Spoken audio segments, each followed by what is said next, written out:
ជាអេរ៉ង់នេះគឺតម្រូវទៅលើលោកគ្រូរៀមកុសលភាសាទឹកទី1ក៏បង្ហាញជូនដោយសហការីបាទហើយអរគុណសាជាថ្មីដល់ពេលជាបើកម្លាំង Dragon ដែលបានឧបត្ថម្ភជូនកីឡាករទាំងពីរម្នាក់មួយកេះ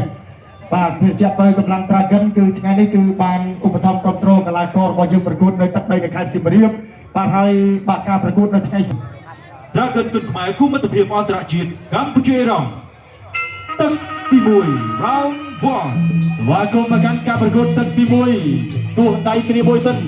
បាទកីឡាផ្សារភ្ជាប់ជាមួយនឹងមិត្តភាពនិងសាមគ្គីភាពបាទកីឡាគឺជាទូតសូចឆន្ទៈនៃមិត្តភាពកីឡារស់ក្នុងសន្តិភាពបាទអ្នកឆ្វេងរបស់ទុនស៊ីហើយអ្នកឆ្វេងមួយទៀតពីស៊ីហើយអ្នកមួយពីរអ្នកឆ្វេងរបស់ស៊ីហើយអ្នកស្ដាំមួយទៀតមួយដៃស្ដាំសងរបស់កីឡាករអ៊ីរ៉ង់បាទអ៊ីសាហើយគាត់ថាអ៊ីសាបាទមួយដៃឆ្វេងរបស់អ៊ីសាគាត់កាប់ស្ដាំសងទៅវិញរបស់ទុនស៊ីហើយមួយដៃឆ្វេងស្ដាំរបស់អ៊ីសាលោកណាប់ដៃឆ្វេងស្ដាំទៅជាថ្មីរបស់អ៊ីសាគាត់កាប់ឆ្វេងមួយទៀតគាត់សងស្ដាំរបស់ទុនស៊ីហើយគាត់ឆ្វេងមួយទៀតស៊ីហើយមួយដៃឆ្វេងរបស់អ៊ីសាគាត់ស្ដាំសងទៅវិញរបស់ស៊ីហើយមួយដៃស្ដាំរបស់អ៊ីសាស៊ីហើយគាត់សងស្ដាំជាថ្មីគាត់កាប់ស្ដាំរបស់អ៊ីសាបាទទស្សនាជាបន្តចាប់គ្រាបាទលោករៀមកសលកបបែបាទការប្រកួតនេះលក្ខណៈគុណខ្មែរតែ3ទឹកទេបងប្អូនបាទមួយដៃឆ្វេងរបស់អ៊ីសាមួយដៃស្ដាំរបស់អ៊ីសា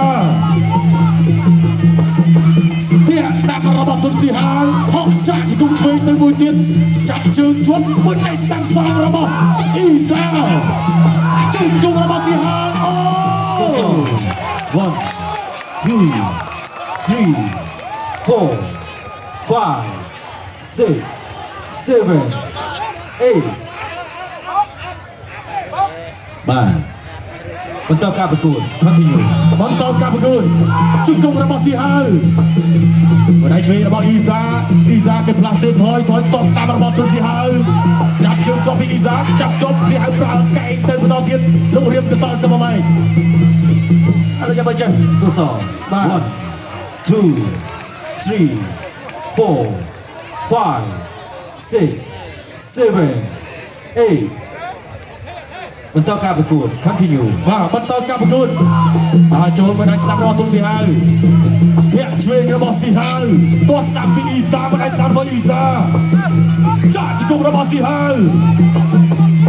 ជង្គង់របស់ស៊ីហើយទាស់ស្ដាំមួយទៀត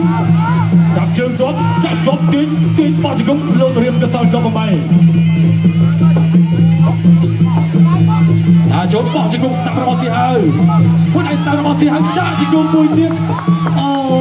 យបាទអត់ទេបាទមិនអាចបន្តការប្រកួតបានទេបាទត្រឹមទឹកទី1នេះបាទជិតចប់ទឹកទី1ហើយបងប្អូនបាទអូយបាទចូលជង្គង់របស់ទុនស៊ីហាវច្រើនបាទនេះកីឡាករអ៊ីសាមកពីអ៊ូរ៉ង់បាទគាត់មិនអាចបន្តការប្រកួតអញ្ចឹងបោះបង់ការប្រកួតចុងទឹកទី1នេះបាទហើយស៊ីហាវក៏បង្ហាញកាយវិការការគោរពអធ្យាស្រ័យបាទក្នុងនាមជាបាទអ្នកកីឡាដូចគ្នាបាទអរគុណដល់លោកគ្រូពេទ្យបាទចាប់មកជង្គង់ទៀត3ជង្គង់ជាប់គ្នាបាទត្រង់នេះចាប់ជើងជាប់បាទអ៊ីសាចាប់ជាប់ស៊ីហាវប្រើកដាប់ដៃស្ដាំវាយបាទនេះកដាប់ដៃកែងមកមួយទៀតបាទញាក់កន្លែងនេះបោះជង្គង់ស្ដាំរបស់ទុនស៊ីហាវទៅបន្តទៀតមួយដៃស្ដាំចូលធុងទឹកពីទុនស៊ីហាវបោះជង្គង់ទៅមួយទៀតបាទចាប់សក់ទឹកតែម្ដងអរគុណណាស់សម្រាប់ការប្រកាសលទ្ធផលជាផ្លូវការបាទសូមអរគុណជ័យជំនះដែលផ្ដួលគូប្រកួតឲ្យលោកញាក់កណ្ដាលបញ្ឈប់នៅក្នុងទឹកទី1បានទៅលោកកីឡាករបង់គោលក្រហម The Red Corner from Cambodia ទុនស៊ីហាវអបអរសាទរអ្នកលេងគុនខ្មែរ